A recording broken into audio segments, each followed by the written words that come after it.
It looks like it's attending its own funeral. This one made me borderline furious. Why would you take a perfectly lovely plant and turn it into this mess? I am feeling particularly spicy today, so let's talk about some overpriced, rare houseplants. Now the first one we're gonna talk about, I'm not sure if it's a plant or if it's a corpse, and that is the Monstera devil monster. Everybody and their grandma is talking about this plant, and I get it. Monsteras are super hyped right now. There are a million variegated varieties, and this one is unique. I'll give it that. Honestly, just looking at pictures of this thing online, it looks sick. It looks like it's attending its own funeral. And I don't know who in their right mind created this thing, looked at it, and thought to themselves, yeah, this can sell for copious amounts of money,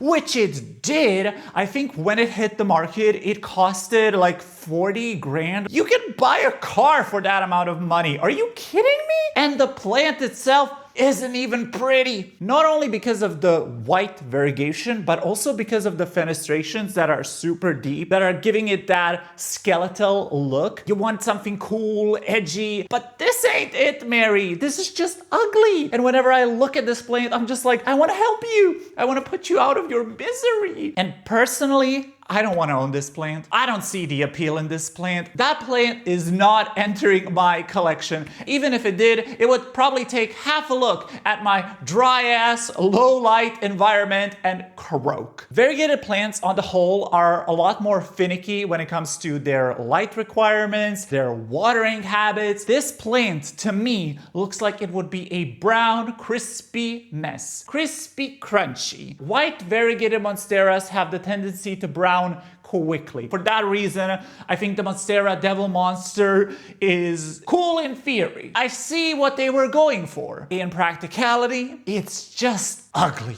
It's unnecessary. Just grow a regular Monstera. They're already beautiful as is. And there are so many amazing variegated specimens like the Thai constellation and the albo that you can grow successfully in your house and that don't cost an arm and a leg. This plant is making me mad. The next plant that we're going to be talking about is the Philodendron Florida Beauty crossed with the Philodendron Tortum. Again, I see what they were going for. The Philodendron Tortum has a really cool, amazing shape. It is super unique within the world of philodendrons. The Florida Beauty also has a cool shape and gorgeous variegation. I believe that the Florida Beauty has some of the best variegation when it comes to variegated plants. However, it is quite unstable. I do, however, have a Philodendron Tortum, which you can actually see behind me. I love that plant. I think the Philodendron Tortum is so cool and it adds such a different, unique vibe to my overall collection. And I get the idea. Combining those two plants, you think you will get a mega awesome, cool, unique plant. But in my opinion, the Philodendron Florida Beauty X Tortum is just a bit too much. There's too much going on. There's that shape, then there's the variegation, all a bit too overwhelming to look at, in my opinion. And I'm not the biggest fan of the Florida leaf shape. So this hybrid looks more like a Florida Beauty than it does a Tortum. And that's what I don't really like about it. And I'm pretty sure that just like its parent, the Florida Beauty, is also prone to reverting. And if you're gonna pay so much money for a variegated plant, it sucks when it reverts. There are ways to bring back variegation, but after paying like a couple $100, do you want to go through all of that stress, that struggle, just for like that one plant? In my opinion, if you like the look of this plant, just get a Florida Beauty. They're honestly extremely similar. The Florida Beauty is gonna cost you still a lot less. And if you want to spend even less and have an even prettier plant in your collection, just get the regular Tortum. I love the Tortum. It has such a cool shape. The color is magnificent. It is a rather easy grower. That's why I prefer the Tortum over all of these varieties. Just get the Tortum. Or if you really want that variegation, get the Florida Beauty. But the hybrid, unnecessary, too much. No, take it away. I love pink, and I love pink variegated houseplants, and they have been all the rage as of lately, but they are still quite expensive. And a plant that I really want in my collection is the pink variegated Begonia Maculata. Oh my god. Okay, I'm gonna be fangirling about this plant because I think it looks stunning. This is one of those rare examples of a expensive houseplants that I actually really love. Oh! These cost thousands of dollars if you want like a nicely variegated specimen. There are like less variegated varieties going for a couple of hundred now, but I want that pink. I want that really intense sectoral variegation. I am in love with this plant. Whenever I see pictures of it online, I am drooling. It is gorgeous. It is absolutely stunning. I'm not the biggest begonia fan. I only have two begonias in my collection, the white ice and the albopicta. I do like both of those begonias, but there are a lot more begonias that I think look ugly. And I've never grown the regular maculata either, which is kind of bizarre since it is such a common, widely available plant. But my god, the pink one! Oh, what I would do for the pink one, I would do a lot of things for the pink one, okay y'all? But I wouldn't pay a couple $100s for it. However, begonias are extremely easy to propagate, and on the whole, they are super fast growers. I believe that in a couple of years, maybe even sooner, fingers crossed, the price of this plant will drop significantly, just like it did with a lot of variegated plants in the past. This will probably happen with most of the plants on this list, but the one that I'm looking forward to is the pink variegated Begonia Maculata. Okay, I really want this plant in my collection. It is stunning, it's beautiful. The regular Begonia Maculata I know is a pretty easy grower. I would think that the variegated variety would also be quite easy. It probably does require more light, especially if you want that vibrant, nice pink color. And if you didn't know, the reason why the variegation is pink on pink variegated plants is because of the back seal color. That red maroon color is what gives the variegated section that pinky hue. In general, all of that variegation is actually white variegation, not inherently pink, but it's the back seal that gives it that pink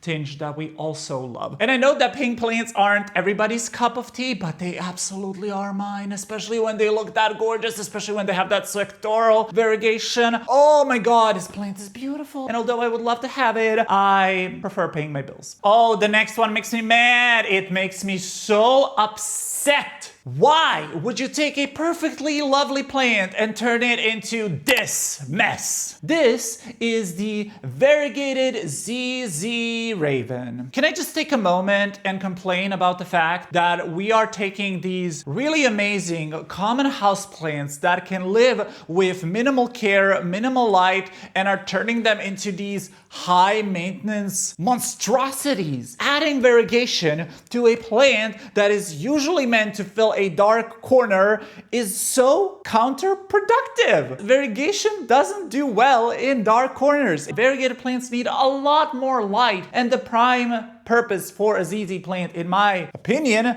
is to put it in that dark corner where nothing else will grow. Something about that variegation makes me feel so uneasy. It looks burnt, it looks sick, and I'm not here for it. Some people can probably look at this plant and find it gorgeous. I'm just not a fan of that color combination, those like dark tones with the maroons and the yellows and the purples and the reds. To me, it just looks like a massive infection, and it looks like something that came straight out of The Last of Us. The ZZ Raven is such a beautiful plant. It's striking on its own. That black coloration off the leaf is beautiful. You don't need the variegation. I'm so sick and tired of people adding variegation to every single plant just so they can sell it for copious amounts of money, especially when it's not necessary. There is a lot of variegated plants that look gorgeous, but this one is just not it, and it's making me mad. If you ever see a variegated ZZ Raven, just walk away. Whew, that one gave me heart palpitations, Jesus. If you've been on my channel, you know that I'm a massive Hoya head. I absolutely love Hoyas. However, the Hoya Deykeae Morning Dew or Morning Day, oh, yikes, bitch. I don't like that plant. Not only is it ridiculously overpriced. But also something about the way it looks turns me off. That splotchy, kind of like white, minty variegation doesn't do it for me. The Deykeae already has a cool feature, which is its leaf shape. The leaf shape is already super unique. It's kind of like a elongated heart shape. And then slapping on variegation on top of it just looks like it has been splattered with paint. It looks like you painted your ceiling and some of the paint dripped onto your Hoya Deykeae, and it sells for ridiculous amounts of money. Hoyas on the whole are super expensive, and I cannot believe how much you have to pay for like a single node cutting. This one just takes the cake, and for me, it's not even worth the effort. It's not even that pretty. The blooms, they're all right, nothing special. I have never grown a regular Deykeae,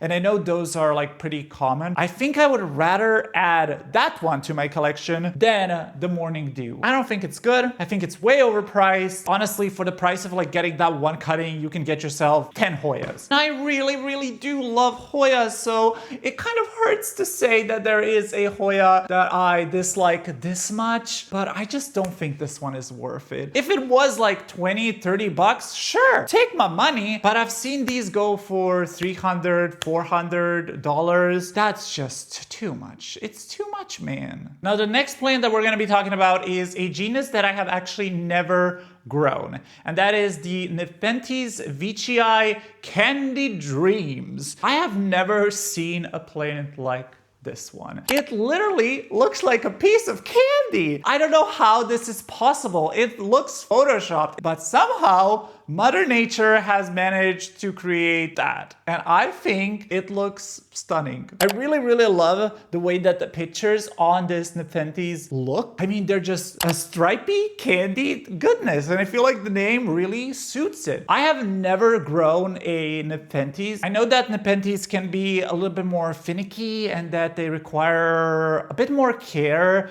especially if you want them to flower and produce those lovely big pictures. And obviously with this one, all the fun is in the pictures. Leaves themselves look boring and basic and green, but the pictures are everything. They are immaculate. And I would really love to try a Nepenthes. I would love to have it in my collection at some point. However, this thing still costs so much, just ludicrous amounts of money. I think I saw a listing for $2,500, which is wild. What do you mean paying that much money for a plant? Who does that? Who in their right mind looks at that price tag and is like, yeah, swipe? I mean, bitch, who has that kind of money? Anyway, the Nepenthes Veitchii Candy Dream. I think it's a dream. I think it's a gorgeous plant. I can't believe it's real. I would love to own one, but I will probably never own one. I can still drool and oogle at it and share it with you because I do feel like not a lot of people talk about this plant, and I think it is a really cool one. So if you are a carnivorous plant collector and if you have just a shit ton of money laying around, maybe give this plant a try. Actually, no, do not buy this plant. I am not going to influence anybody to buy any of these plants on this list because they're just way too pricey. Just wait for the price to drop. They will drop. And then the last plant is the reason that I wanted to make this video. This one made me so mad, borderline furious, and that is the Variegated Queen Anthurium, or the Anthurium Warocqueanum variegata. This one is the pinnacle of ugliness. It looks diseased, it looks sickly,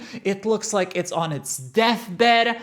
I don't get why anybody would want to own this plant, especially when the regular green Queen Anthurium is already so beautiful. I would love to be able to have a big, beautiful specimen of just a regular green Warocqueanum. Nothing like it. The shape, the velvet, the veins.